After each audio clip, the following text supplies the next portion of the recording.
Hey everybody, Kamal here with Affinity Photo Creatives. I was asked to do a tutorial or explanation of how we got this stretch skin effect. Originally that was from Rafi A, done by Rafi A, a beautiful compositor and photo manipulation artist. You can find his tutorials on YouTube. I will put a link to his description on this one, in the description, simply because this was done originally for Photoshop. I'm using Affinity Photo, and there are some differences in how you have to apply it, so I'll do my best to explain this as I move along. All right, so I guess it's time to get started. Okay, so let's get rid of that. What I did is I took advantage of the opportunity to cut out my subject model. This was from an old model I got from Adobe stock. So feel free, of course, when you do yours, to use whatever model you like. I already cut her out from the background, so that's what she is right there. We can see the original and that. I'm just going to go ahead and drop this down here because we're not going to be using that. And I'm going to slide her over. Now, I like working on a colored background instead of just white. It just gives me a little bit of a way to see a difference in what I'm doing. And believe it or not, I have a little bit of a color vision challenge. So, I guess photo manipulation is just great for me. All right, so the first thing what we want to do is we want to go ahead and cut out our face, and, just trusting that all of you are familiar with how to, select and this kind of stuff. So I'm not going to go into all those things, but I've got my little lasso tool here, and I'm just going to make a nice rough outline of her face like that. And little control, little command X, and deselect, and then paste it back in.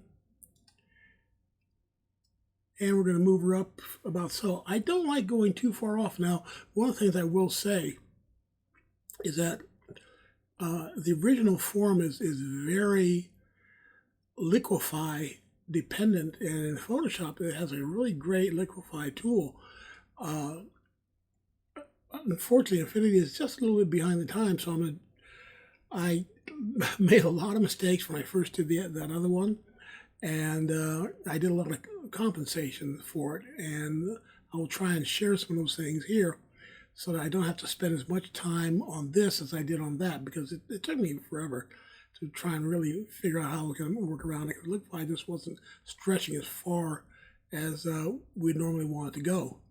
But that said, I will use it here, and I'm just going to use, go down here, the quick filters, and use liquify this top one, and go ahead and freeze this front part of the face, because I do not want that to get changed. And we'll just use this here to get the back portion, and I'm going to open this up about as big as I can go, just so I can move a bunch of it. And you'll notice that it really doesn't drag it out that far. Okay, but if we can get it to go a bit of the way, that's good. I'm bring that down a little bit, and we can shape this just a tad. That's not a big problem here. Actually, this is doing better for me now than it did before the first time. Okay, all right, that's good. And now on the bottom half, and while I'm here, I'm going to just name this one top. I don't know why. I guess it's just because in the upper layer. I'm going to name this bottom. Okay, and we're going to repeat the same thing. There we go. And freeze kind of her back end here.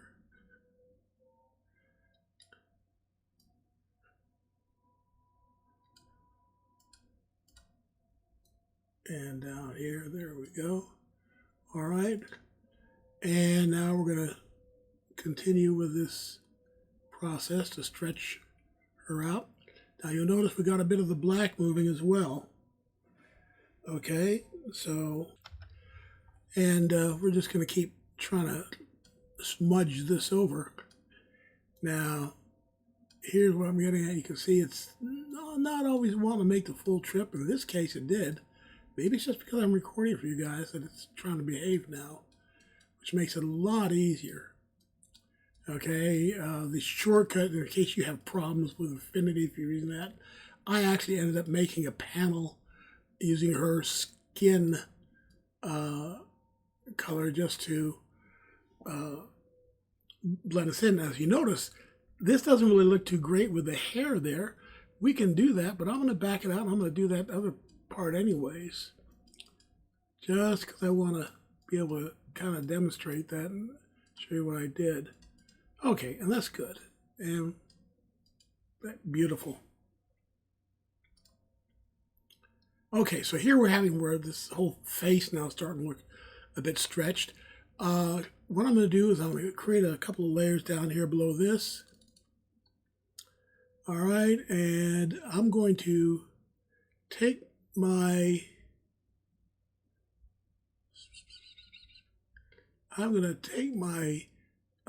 picker tool, and I'm going to get a nice big area, about a 17 by 17 of her face, because I just want to get the good skin tone in. I want to make sure it captures it. We can see that's a real nice thing. And once again, I'm going to take my lasso tool and on this layer down here, because we don't need to go all over the place with it. And we're probably going to do this a couple of times. Again. Matter of fact, you know what? Let's go ahead and do that whole thing right now. So I'm going to take this, just save ourselves a step. And I'm going to go all the way down here like so. Okay. And back up. And you'll see why later on. All right, and then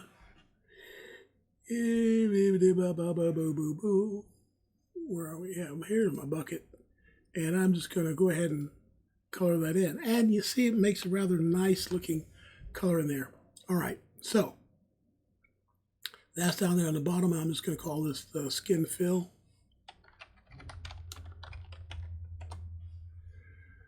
Okay, all right. So here comes the fun part.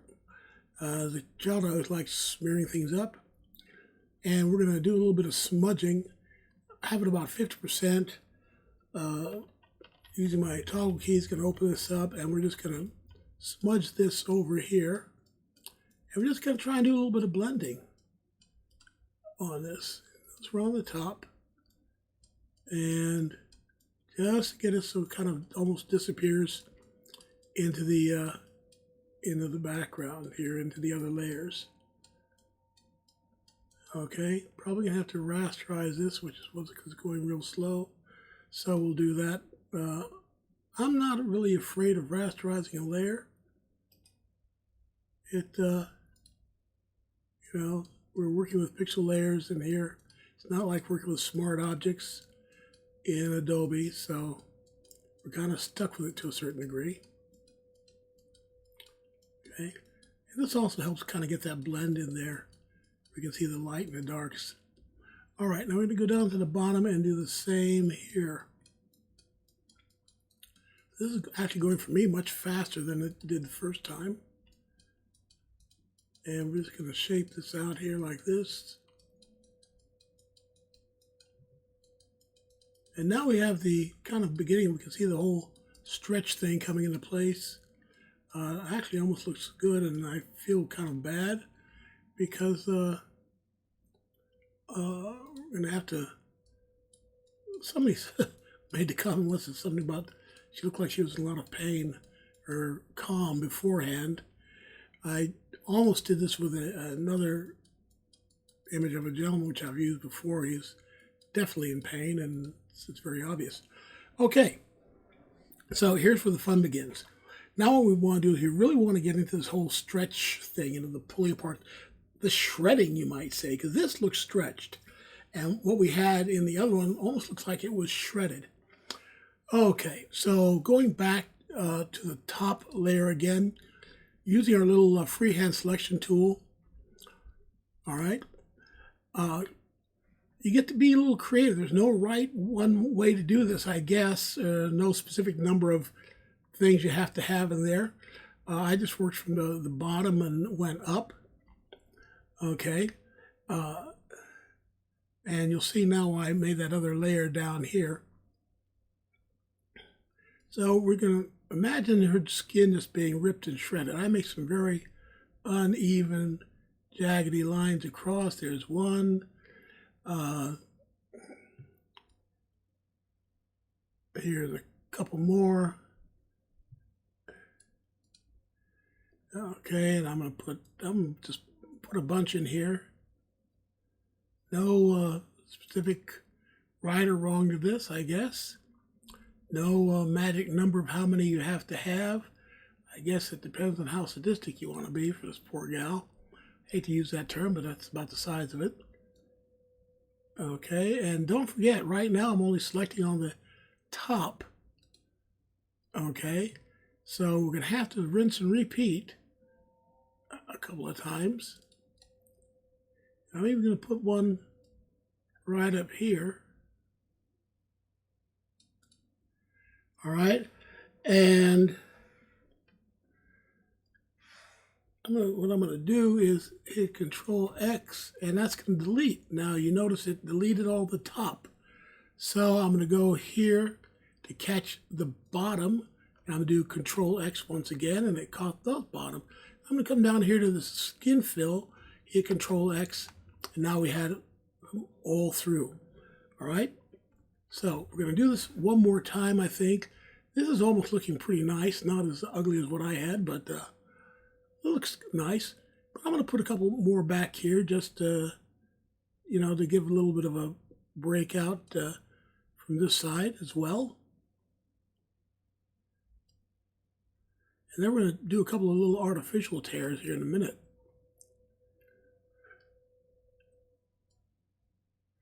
And you'll see how that's going to go. Now, this can be a kind of a fun one to do in terms of photo manipulation. It's just a little bit more expressive than what we have. Okay, so I hit the bottom and the fill. There we go. That, I guess, might be all up on the top. There we go. All right. Okay, so that's now how we've gotten the open tears and the stretch in there. Okay, so here's what we're going to do now. We're going to take another layer and target that. But first, I'm going to just make this color now. Just go and make this just a little bit darker, kind of like it's in the background. You'll see we're going to put some shadows in here. All right, and once again, using our little I want to call it the lasso tool. Using all the old, we're going to zigzag back and forth and kind of just meander. This is exactly the way Raffi did, and I couldn't understand what he was doing at first. And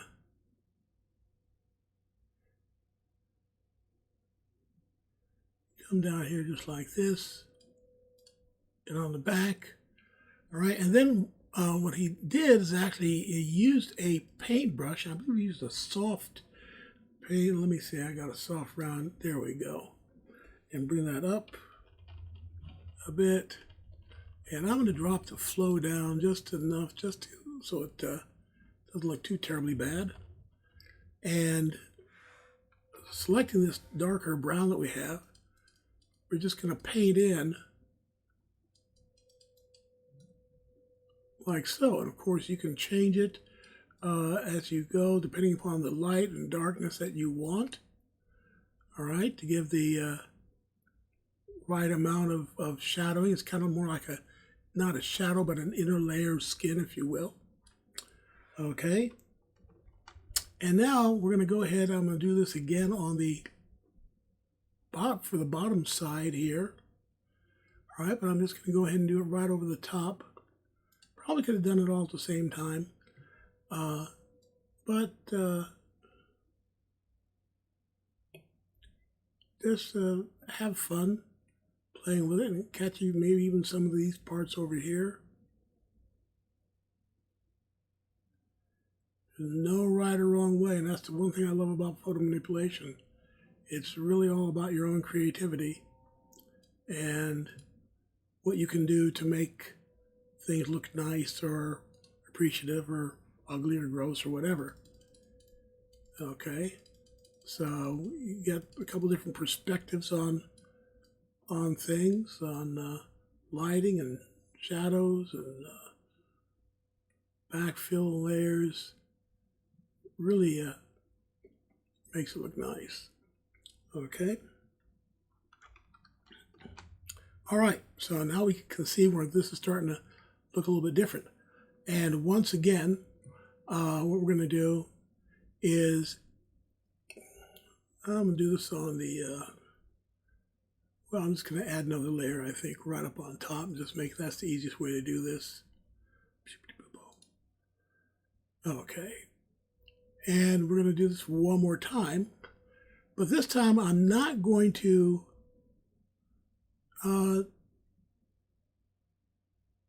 cut anything out. I'm just going to use these as a, remember I said the little imitation breaks.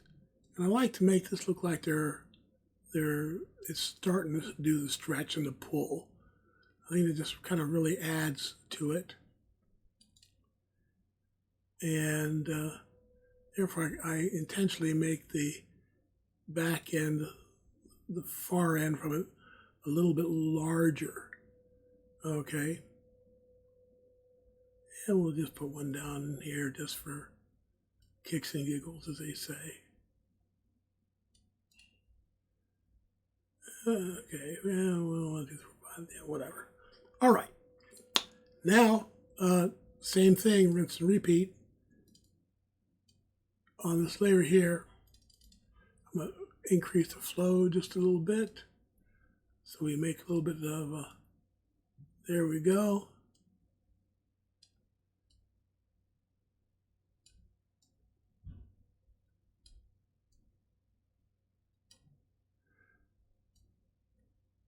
And like so.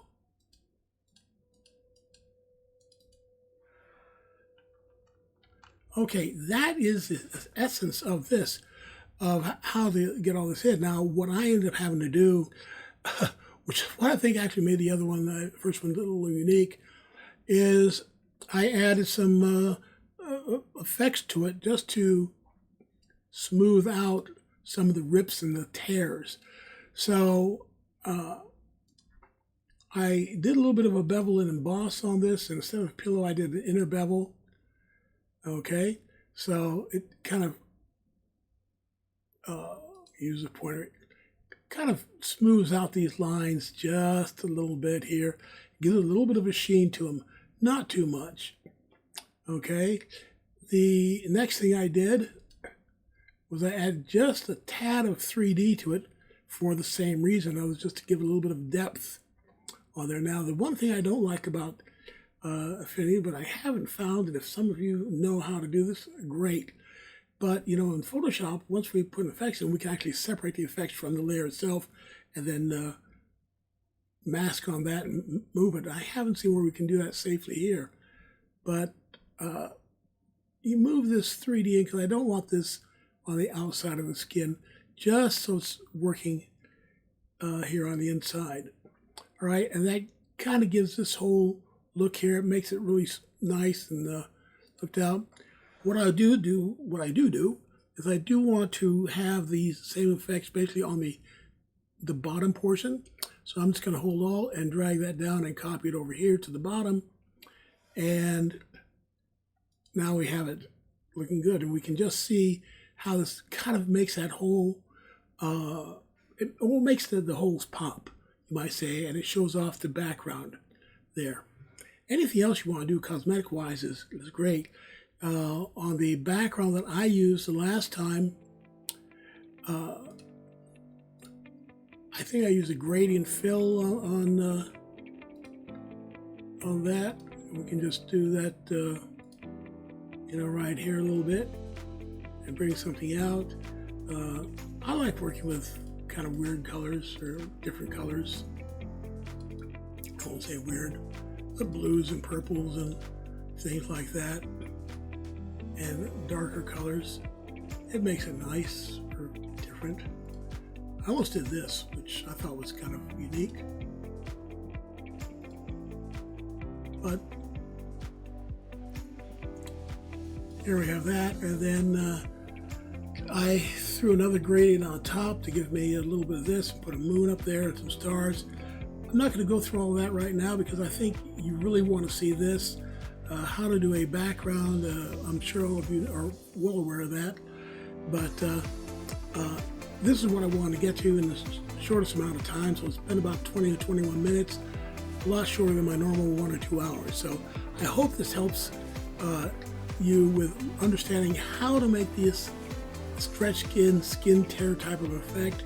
It's really not that hard. I simplified it as best I can to do it with Affinity. And hey, if you have any questions, please let me know. And if you're a Photoshop user, please come visit us at the Affinity Photo Creatives on the school platform. That's SKOL. I'll put a link down in the description. All right, thank you much, and you guys have a great day.